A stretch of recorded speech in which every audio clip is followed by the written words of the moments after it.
रणवीर भैयांचं स्वागत करण्यासाठी मी श्रीमंत गुरुजींना विनंती करतो की त्यांनी हार घालून सत्कार करावा त्यांचा. गुरुजी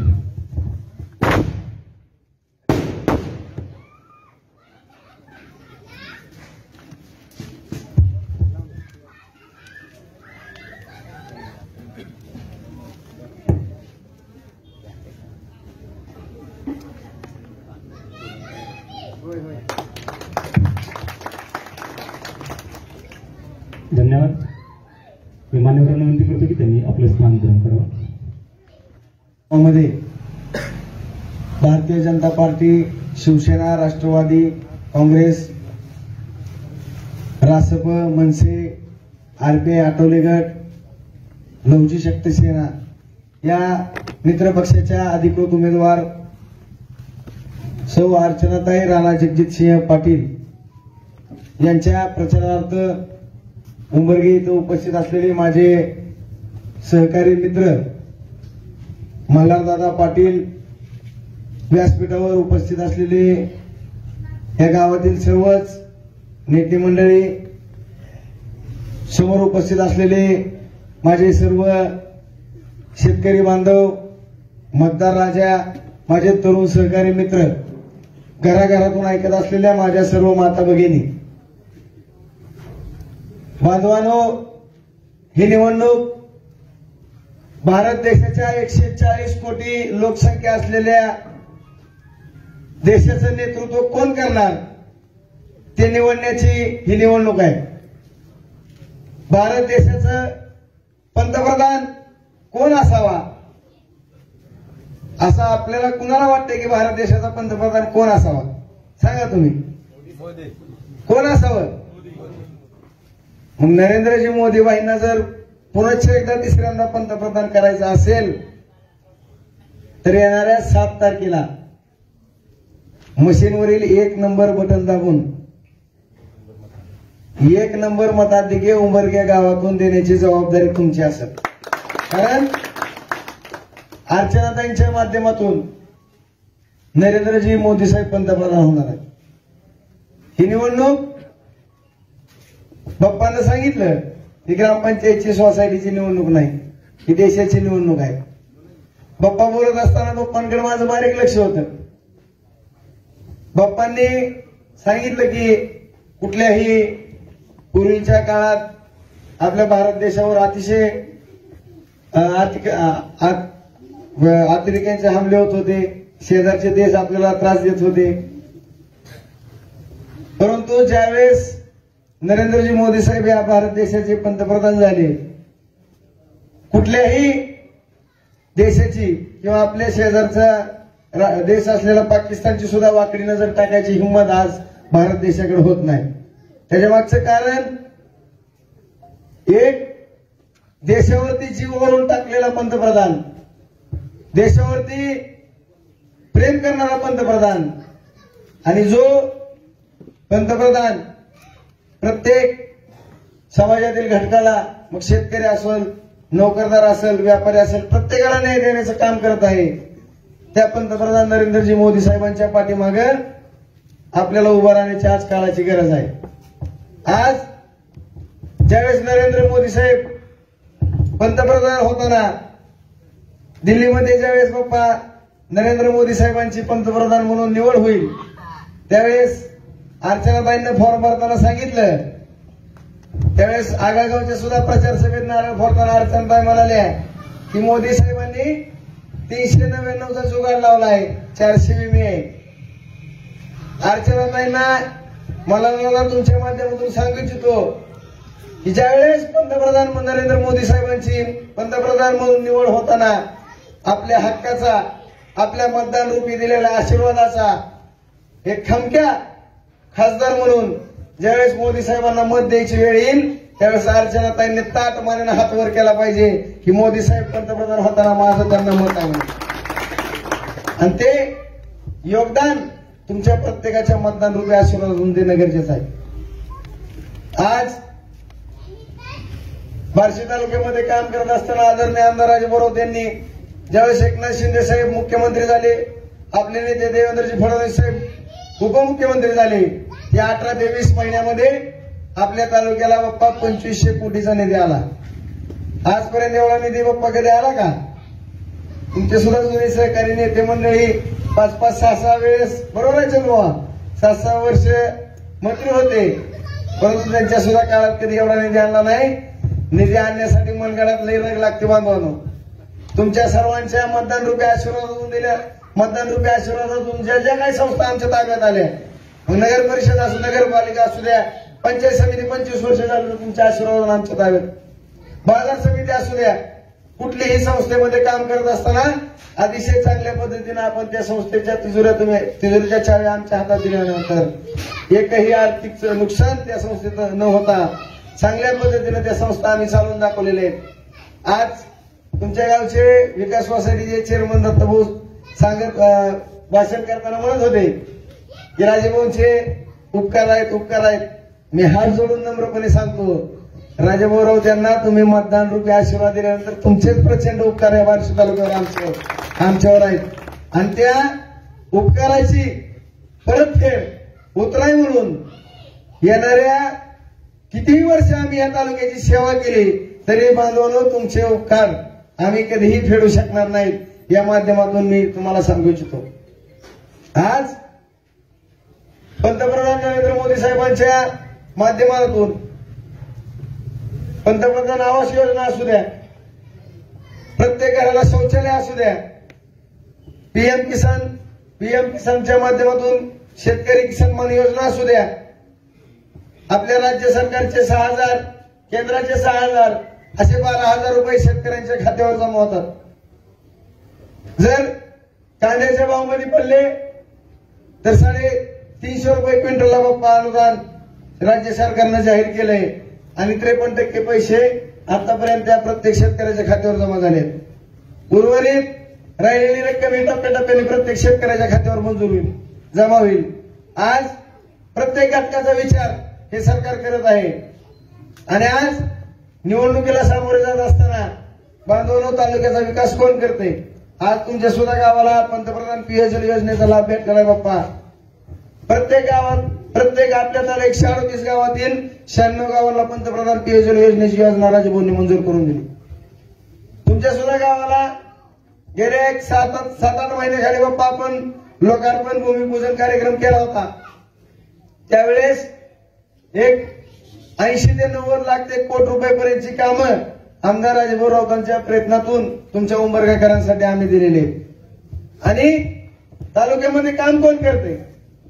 तुमचं सार्वजनिक काम असू द्या, वैयक्तिक काम असू द्या, एमएसएमईचा असू द्या, पोलीस स्टेशनचा असू द्या, तहसीलचा असू द्या, पंचायत समितीचा असू द्या, अथवा नगरपालिकेचा असू द्या, ऍडमिशनचं काम असू द्या, नाहीतर हॉस्पिटलचं काम असू द्या, निम्या रात्री तुम्ही हात द्या, त्यासाठी राऊत कुटुंबीय कायम तुमच्यासाठी कटिबद्ध आहे. आणि आज आपल्याला जी उमेदवारी भेटलेली आहे बाप्पा, ज्या उमेदवार आहेत अर्चनाताई राणा, जगजितसिंह पाटील, अतिशय चांगल्या पद्धतीचं ते कुटुंब आहे. राजकीय वारसा लाभलेलं ते कुटुंब आहे बाप्पा. चांगल्या पद्धतीने त्यांनी राजकारण, समाजकारण या धाराशिव जिल्ह्यामध्ये केलेलं आहे. आणि काम करत असताना बाबळगावचं सुद्धा तळे बाप्पा तुम्हाला आठवत असेल, त्यांच्याच काळात पाटबंध रेख खात्याचे ते मंत्री असताना मंजूर झालेला आहे. ज्या ज्या ठिकाणी पाझर तलाव करायची जागा उपलब्ध होत होती त्या त्या ठिकाणी त्यांनी तळे केलेले आहेत. आणि असा वारसा भेटलेल्या त्यांच्या सून अर्चनाताई आज आपल्यासमोर उमेदवार म्हणून उभा आहेत. आणि आपल्या उंबरग्यातील प्रत्येक ग्रामस्थांची जबाबदारी आहे की येणाऱ्या काळामध्ये जेवढं जास्तीत जास्त निधी आपल्या गावाला खेचून आणायचा असेल तर येणाऱ्या 7 तारखेच्या निवडणुकीमध्ये अर्चनाताई राणा जगजितसिंह पाटील यांना घड्याळ चिन्हापुढील बटन दाबून जास्तीत जास्त मताधिक्य देऊन या उंबरग्यातून, या भागातून, बार्शी तालुक्यातून कमीत कमी 20 ते 25 हजाराचं मताधिक्य या तालुक्यातून भेटेल असं वातावरण बांधवांनो आज आहे. आज मला गावामध्ये आल्यानंतर दोघा तिघांना सांगितलं की अपप्रचार या गावामध्ये केला जातो की लाईट बिल भरलं नाही म्हणून कनेक्शन तोडलं आणि कुठल्या तर बॉक्सने फोन करून सांगितलं आणि जोडलं. अरे बाबा, लाईट बिलच कोणाचं, लाईट बिल भरलं नाही म्हणून कुणाचंच कनेक्शन राजगुरुवर तोडून दिलं नाही. हो, ज्या वेळेस दुष्काळाची गेल्या वर्षी परिस्थिती होती त्याचा साक्षीदार मी आहे बाप्पा. बाजार समितीमध्ये मिटिंग झाली होती. ज्या वेळेस लाईट कनेक्शन तोडायला चालू होते, करमाळ्यातले पैसे नारायणराव पाटलांनी भरायला चालू केले होते. कारण आपली करमाळा मारा एक डिव्हिजन येते बार्शी तालुक्यात. ऊर्जा मंत्री आपले देवेंद्र फडणवीस साहेब आहेत. भाऊंनी फडणवीस साहेबांना फोन केला होता की साहेब तात्काळ कनेक्शन तोडायला लागलेले थांबवा, कुठल्याही शेतकऱ्याला लाईटीपासून वंचित आपल्या या सरकारला ठेवायचं नाही. आणि भाऊंच्या एका फोनवर तात्काळ कनेक्शन तोडायला लागलेले थांबवले होते. कुणाच्या फोनमुळे कनेक्शन नव्हतं थांबले, फक्त राजगुरुरावांच्या एका फोनमुळे ते थांबले होते. आज कुणीही दिशाभूल करतं, कुणी अपप्रचार करतं. बांधवांनो, कुणाचंही कुठल्याही फोननं किंवा एखाद्या फोननं काम होत नसतं. आज ग्रामपंचायत सदस्याला जरी कोणी काम सांगितलं, गटर काढ बाबा, रस्ता झाड, म्हणून आपलं काम आहे, कर्तव्य आहे. मी गेल्या वेळेस सुद्धा लोकार्पणच्या भूमिपूजनाच्या कार्यक्रमाला सांगितलं होतं की दिलेलं पद हे मिरवायला नाही तर त्या पदाला मान सन्मान आणि न्याय द्यायला ते पद असतं. ग्रामपंचायत सदस्याचं काम काय असतं, सरपंचाचं काम काय असतं, पंचायत समिती सदस्याचं काम काय असतं, जिल्हा परिषद सदस्याचं काम काय असतं, बाजार समितीच्या सभापतीचं काम काय असतं किंवा आमदाराचं काम काय असतं, तसेच खासदाराचं सुद्धा काय काम असतं ह्याची सुद्धा माहिती घ्या. आणि खासदारानं काय काम करावं. आपल्या बार्शी तालुक्याला राजाभाऊंनी 16 ते 18 महिन्यात 2500 कोटीचा निधी आणला. तसा खासदाराने किती निधी आणला ह्याची सुद्धा तुम्ही माहिती घ्या. आणि येणाऱ्या 7 तारखेला जर तुमच्या गावातून एकोप्यानं, आज तुमचं गाव चांगलं एकोप्यानं राहते बाप्पा, आम्हाला स्वतःचा अभिमान आहे. आणि मला तुमच्या गावाच्या मताधिक्याच्या बाबतीत बाप्पा काळजी नाही, कारण उमरग्याची जनता फार हुशार आहे, मतदार राजा फार हुशार आहे. ते एकही मत वायानं जाऊ देणार आहे. त्यामुळं मी निश्चित आहे, एकदम निश्चितपणे मी काळजी नाही मला ह्या गावाची. फक्त एक उमेदवाराचा प्रतिनिधी म्हणून मल्हारदादांना तुमच्या गावात मी भेटण्यासाठी आणलं होतं. मल्हारदादा ही त्यांचे विचार व्यक्त करतीलच, परंतु मी तुम्हाला एक कळकळीची विनंती करतो की जो तालुक्यामध्ये आपल्या 16 ते 18 महिन्यामध्ये 2500 कोटीचा निधी आला, अजून 6 महिने या निवडणुकीनंतर आपल्याला 1,500 ते 2,000 कोटीचा निधी फडणवीस साहेबांकडून आणायचा आहे. तो निधी आणत असताना आपल्या तालुक्यातून जास्त मताधिक्य जाणं गरजेचं आहे. आणि मताधिक्य देताना उंबरगे कधीही आजपर्यंत राजभाऊंच्या मागे जसे राजभाऊ उभा आहे तसं ठामपणे उभारलेला आहे. मताधिक्य देत असताना विधानसभेला सुद्धा तुम्ही 400-500 मताची मताधिक्य हे गावातून दिलं होतं. आज जशी विधानसभेची निवडणूक लागलेली आहे, जशी विधानसभेची निवडणूक लागणार आहे, आज लोकसभेची निवडणूक आहे, जसं विधानसभेला आज आम्ही विधानसभा म्हणून ही निवडणूक हातामध्ये घेतलेली आहे. तुम्हाला वाटत असेल बाप्पा राजभाऊ मी नाना एवढ्या प्रचारात व्यस्त झालोय, त्याच्या मागचं कारण आहे की देशाला पंतप्रधान कोण करायचं तर नरेंद्र मोदी साहेब. आणि एक जागा महत्वाची आहे बाप्पा. आज कितीतरी पक्ष मोदी साहेबांच्या विरोधात आलेले आहेत. एक गोष्ट एक वाचण्यात आली होती की माझ्या ऐकण्यात आली होती, ज्यावेळेस सगळे विरोधी एकत्र येतात त्यावेळेस ओळखून जायचं की त्या देशाचा राजा प्रामाणिक आहे आणि नरेंद्र मोदी साहेब प्रामाणिक आहेत हे प्रत्येकानं मनामध्ये निर्माण काढलं पाहिजे. त्याच्यामुळं येणाऱ्या 7 तारखेला अर्चनाताई राणा जगजितसिंह पाटील यांच्या नावासमोरील घड्याळ चिन्ह आहे, ह्या घड्याळासमोरील बटन दाबून उंबरग्यातून जास्तीत जास्त मताधिक्य द्यावं अशी तुम्हा सर्वांना मी हात जोडून विनंती करतो आणि थांबतो. जय हिंद, जय महाराष्ट्र. दादा पाटील यांना विनंती करतो त्यांनी आपली मौलिक विचार व्यक्त करावे. आज माझ्या गावामध्ये उपस्थित असणारे माझे बंधू रणवीर भैया राऊत, गावातील सर्व आदरणीय व ज्येष्ठ नेते मंडळी, गावातील माझे सर्व वडीलधारी ग्रामस्थ, घराघरातून ऐकणाऱ्या माझ्या माता भगिनी, माझे सर्व सहकारी तरुण मित्र आणि माझे इतक्या मोठ्या संख्येत उपस्थित असणारे मीडियातल्या, आज वाढले का लोक परवापेक्षा? मला कालच माझे दादा सांगत होते, मल्हार भाऊ पण मला बोलले की मल्हार तू भाषण चांगलं करतो पण पुढे कॅमेरेवाले असतात, म्हणून बोलताना सगळं ताळमेळ जुळून, काय माझं भाषण सरळ वर माझे आजोबा अजितदादा, देवेंद्र फडणवीस साहेब, एकनाथ शिंदे साहेब अशा नेत्यांकडे जातं. आता भैया आणि मी दोघं आम्ही सळसळते काय रक्ताचे. हा, मी तर डॉक्टर पद्मसिंह पाटलांचा एकदम डुप्लिकेट कॉपी आहे. पण कसं आहे, आता राणादादांचा चिरंजीव, ताईंचा चिरंजीव, जरा आम्हाला दोघांना सांभाळून घ्यायला लागतं. म्हणून तुम्हाला आज काय जास्त माल मसाला मिळेल वाटत नाही. पण मी एवढं सांगतो, मी आता गेले भैया किती दिवस झाले आपण बार्शीत फिरतो, इतका प्रचंड उत्साह हा खूप कमी मतदारसंघामध्ये दिसतो. आपल्या लोकसभा मतदारसंघामध्ये तर उत्साह आहेच, पण बार्शीतल्या माझ्या मायबाप जनतेला राजा भाऊंनी ज्या आपल्या बहिणीला उमेदवारी दिलेली आहे त्यांना विजयी करण्यासाठी जो प्रचंड उत्साह आपल्याला दिसतो तो खरंच मन भारावून टाकतो.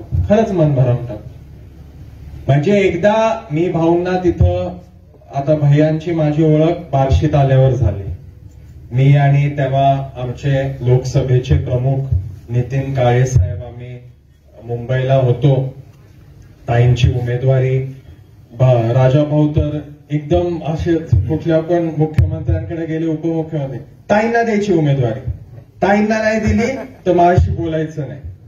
म्हणजे इतक्या हक्कानं त्यांनी अर्चना ताईंची उमेदवारी हे केली. म्हणजे ते भैया साहेब असतील, अभिमन्यू पवार साहेब असतील, परत सावंत साहेब पण बोलले नाही ठीक आहे ताईंनाच मिळायला पाहिजे, चौगुले साहेब बोलले. पण मी मुंबईत असताना रणवीर भैया मला भाऊंनी रूम मध्ये हॉटेलला बोलवलं.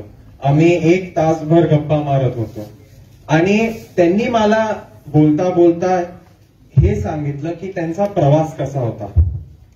अतिशय संघर्षातनं, प्रचंड संघर्षातनं एक अख्खा मतदारसंघ ज्या माणसानं बांधला, लोक बांधले, लोक आपलेसे केले, प्रत्येक गावामध्ये आपली संघटना मजबूत केली आणि सोबत लोक मिळतच गेले. हे जनतेचा वारसा त्यांनी कमवलेला आहे. हा जनतेचा वारसा कमवणं ह्याला अख्खी पिढी जाते. आज माझ्या आई भवानीचा आशीर्वाद आहे की मल्हार पाटील ह्या कुटुंबामध्ये जन्माला आला. माझे आजोबा डॉक्टर पद्मसिंह पाटील, माझे वडील राणा जगजितसिंह पाटील यांनी आपलं आयुष्य आपल्या लोकांसाठी अर्पण केलं. मला आठवतं 1975 मध्ये ते पहिल्यांदा जिल्हा परिषदेचे सदस्य झाले. तेव्हा बुलेट, ते पाटील होते, 13 वाड्यांचे पाटील, त्यांना बुलेट माझ्या पंजोबांनी दिली होती. पहिल्यांदा जिल्हा परिषदचे सदस्य झाला आणि फक्त बुलेट घेऊन फिरायचे, अख्ख्या मतदारसंघामध्ये फिरायचे. त्यानंतर त्यांना 78ला पहिल्यांदा आमदारकीचं तिकीट मिळालं आणि आमदारकी त्यांनी लढवली. परत 8 वेळेस आमदार झाले, खासदार झाले. पण सांगायचा हेतू माझा हा आहे काका मामा, की वारसा हा मिळतो पण तो जोपासायला, तो जपवायला खूप कष्ट लागतात, तो पुढे न्यायला खूप कष्ट लागतात. हे लोक घराणेशाहीचा आरोप माझ्या कुटुंबावर करतात, हे विरोधक. मला तुम्ही सांगा, हा जो विरोधक आहे त्याचा जो पक्ष आहे, लांबची गोष्ट मी आधी बोलतो, ह्यांच्या पक्षातला मुख्यमंत्री आणि कॅबिनेट मंत्री एका घरात चालतो का? ही घराणेशाही नाही की माझा मुख्यमंत्री आणि माझ्या पोराला कॅबिनेट मंत्री करायचं. आणि आपल्या गावानं थोडी माहिती घ्यावी शेजारच्या जिल्ह्याची. धाराशिव मध्ये आता जो माणूस माणसाला ह्याच माझ्या रणवीर भैयांनी मागच्या वेळेस निवडून पाठवलं, त्या खासदारांनी घराणेशाही केली का नाही केली हे तुम्ही माहिती घ्यावी. तेरणा कारखाना अक्षरशः भंगारामध्ये विकून, त्याला तेरणा कारखाना मायबाप जनतेनं दिला होता सहानुभूतीच्या लाटेमध्ये. अक्षरशः आज तानाजी सावंत साहेबांची जे कारखाना आता बघतायत त्यांची सभा झाली. नट बोल्ट अक्षरशः संडास पण विकायचं काम ह्यांनी केलं. हे अशा लोकांनी कारखान्यामध्ये निवडून आल्यावर आपल्या घरच्या लोकांना चेअरमन केलं. डीसीसी बँकेला ह्याला आपले मामा आणि कोण नातेवाईक दिसतात. अख्ख्या त्या जिल्ह्यामध्ये रणवीर भैया ते इलेक्ट्रिकलचे कॉन्ट्रॅक्ट, ते रस्त्याचे कॉन्ट्रॅक्ट हे ह्याचे मामा आणि नातेवाईक करतात. ही घराणेशाही चालते. पण पद्मसिंह बाजीराव पाटलांचा जो लोकांची त्यांची नाळ जुडलेली आहे 35-40 वर्ष, ती ह्यांना चालत नाही. मुळामध्ये धाराशिव जिल्ह्यातल्या कुठला पण विरोधक सांगा, ह्या अख्ख्या जिल्ह्यातला प्रत्येक विरोधक हा पद्मसिंह पाटलांच्या तालमीमध्येच तयार झालेला आहे. आणि म्हणून माझी आपल्याला नम्र विनंती एवढीच आहे, आपण काम करणारे लोक आहोत. आज नरेंद्रभाई मोदींवर विश्वास हे प्रचंड मोठ्या प्रमाणामध्ये देशाचा आहे. 2014 मध्ये आपण पहिल्यांदा आपल्या पंतप्रधानांना निवडून पाठवलं. आपण का पाठवलं निवडून? कारण काय, एवढ्या दीर्घ काळापासून जे काँग्रेसचं सरकार राहिलेलं आहे ते आपल्याला उलथून टाकायचं होतं, अक्षरशः उलथून टाकायचं. आपल्याला प्रगती, सकारात्मक काम, आपल्याला काहीतरी नवीन दिशा ठरवणारा आणि अखंड हिंदुस्थान ताब्यात घेणारा, अखंड हिंदुस्थान संघटित ठेवणारा आपल्याला पंतप्रधान पाहिजे होते. ते आपल्याला नरेंद्रभाई मोदींच्या नेतृत्वामध्ये, नरेंद्रभाई मोदींच्या माध्यमातून आपल्याला ते मिळाले. आणि मोदीजींनी त्यांच्या 10 वर्षाच्या काळामध्ये जे जे कार्य केलं ते आपल्याला ठाऊकच आहे. प्रत्येक विषयामध्ये लक्ष देऊन, देवधर्माचं तर मी बोलणारच आहे, तुम्हाला माहितीच आहे, पण विकास कसा केला हे अतिशय उल्लेखनीय कामं तुम्हाला सांगणं अत्यंत गरजेचं आहे. घरकुल असेल, पंतप्रधान आवास योजनेच्या माध्यमातून इतके प्रचंड कामं झालेले. आणि मला सगळ्यात महत्वाचा विषय, मी आत्ताच आधीच्या गावामध्ये बोललो, आपल्याला पाण्याची गरज नेहमी भासणार आहे. तुम्हाला मान्य आहे का नाही? पाणी हे सगळ्यात गरजेचं आहे. या देशामध्ये नदी जोड प्रकल्पाचं पहिला प्रकल्प मराठवाड्यामध्ये आणि आपल्या परिसरामध्ये देवेंद्रजी फडणवीस साहेब जेव्हा मुख्यमंत्री होते तेव्हा त्यांनी चालू केलं होतं. 2019 मध्ये ते बदललं, ते नाही झालं, सरकार बदललं, ते काम नाही झालं. पण आज आपल्याला ते काम संपवायचं. याचा फायदा तुम्ही समजून घ्या की पश्चिम महाराष्ट्रातलं वाहून जाणारं पाणी आपण कनालनं, उजनीचं पाणी आपण कनालनं आपल्या बार्शीपर्यंत आपल्या शिवारामध्ये आणणार आहोत. हे करण्यासाठी तुमचा आमदार आणि तुमचा खासदार हे हक्काचे पाहिजे, हे सत्ताधारी पक्षाचे पाहिजे. आज इथं बसलेल्या माझ्या मायबाप जनतेतल्या कुठल्या पण नागरिकाला अशी शंका आहे का की मोदीजी परत निवडून येणार का नाही? नरेंद्रभाई मोदींचं सरकार आपल्या देशामध्ये येणार हे काळ्या दगडावरची पांढरी रेघ आहे. आणि अशी परिस्थिती असताना आपण आपलं मतदान विरोधात का करावं? विरोधात करून आपल्याला काय मिळणार आहे हे माझ्या मायबाप जनतेनं थोडं विचार करावा.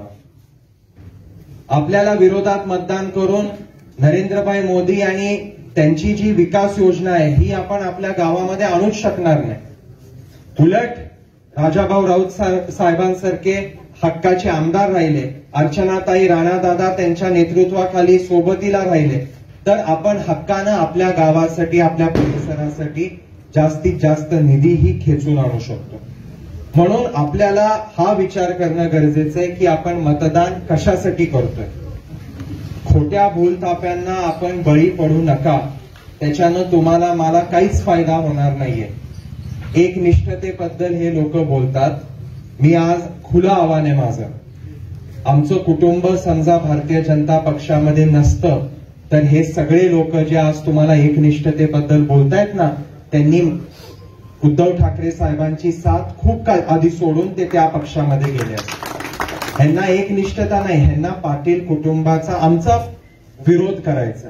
पण ही काय भाऊबंदकीची निवडणूक आहे का? ही लोकसभेची निवडणूक आहे, ही देशाची दिशा ठरवणारी निवडणूक आहे. आता रणवीर भैया बोलले की 400 पैकी 399चा जुगाड लावलेला आहे. 400वे आपल्या धाराशिव जिल्ह्याचे लोकसभा मतदारसंघाचे आपले बार्शीचे खासदार आहेत. आणि हे सर्व खासदार आपल्या देशाच्या विकासासाठी मतदान करणार आहेत, नरेंद्रभाई मोदींना परत निवडून देण्यासाठी मतदान करणार.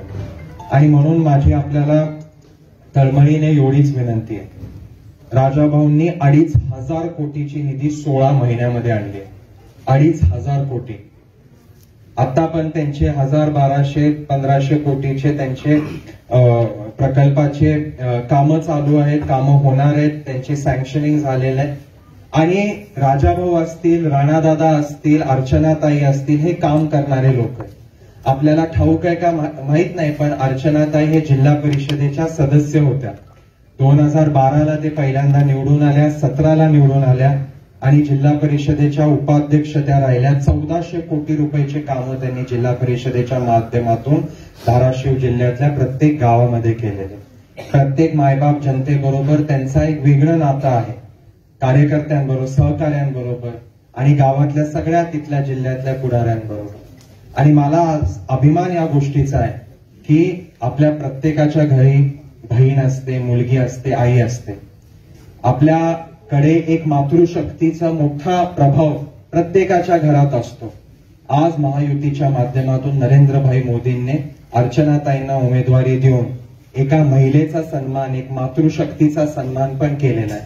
आई भवानीचा आशीर्वाद असणाऱ्या हा आपला पूर्ण बार्शीचा परिसर, आपला पूर्ण हा लोकसभा मतदारसंघ, इथं एका कर्तबगार महिलेला उमेदवारी देण्याचं काम पण आज या महायुतीच्या आपल्या माध्यमातून झालेलं आहे. आणि म्हणून अजून एक गाव आहे, मी जास्त आपला वेळ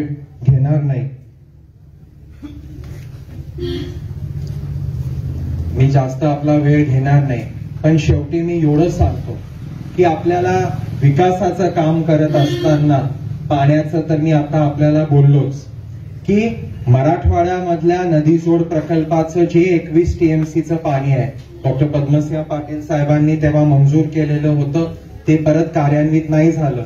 आणि मागच्या 2 महिन्या 3 महिन्यापूर्वीच राजाभाऊ आणि राणादादांनी ती बैठक पण घेतली होती देवेंद्र फडणवीस साहेबांसोबत की जे 21 TMCचं पाणी आहे, मराठवाड्याचं प्रवेशद्वार म्हणजे आपला बार्शी आहे आणि बार्शी मधूनच हे पाणी आपल्याला आपल्या मराठवाड्यामध्ये आणायचं.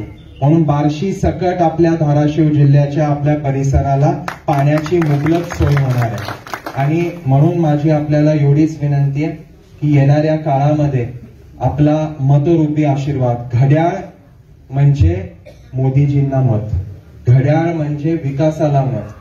घड्याळाला रणवीर भैयांनी 2009ला एकदा आमच्यासाठी मतदान मागितलं होतं का? तर घड्याळ आपल्यासाठी नवीन नाहीये, उलट ते आईस्क्रीम कोण आपल्यासाठी नवीन आहे. म्हणून घड्याळाला आपण मतदान करावं, मतरूपी आशीर्वाद द्यावा, नरेंद्रभाई मोदीजींना आपण आशीर्वाद द्यावा, राजाभाऊ राऊत साहेबांना आपण आशीर्वाद द्यावा, अर्चनाताईंना आपण मतरूपी आशीर्वाद द्यावा. आणि येणाऱ्या 7 तारखेला 1 नंबरला घड्याळाचं बटन आहे, घड्याळाचं बटन दाबून आपण ह्या सर्वांना आशीर्वाद देत आपल्या गावातून प्रचंड असं मताधिक्य द्यावं, एवढीच आपल्याला नम्र विनंती करतो आणि माझं भाषण संपवतो. जय हिंद, जय महाराष्ट्र.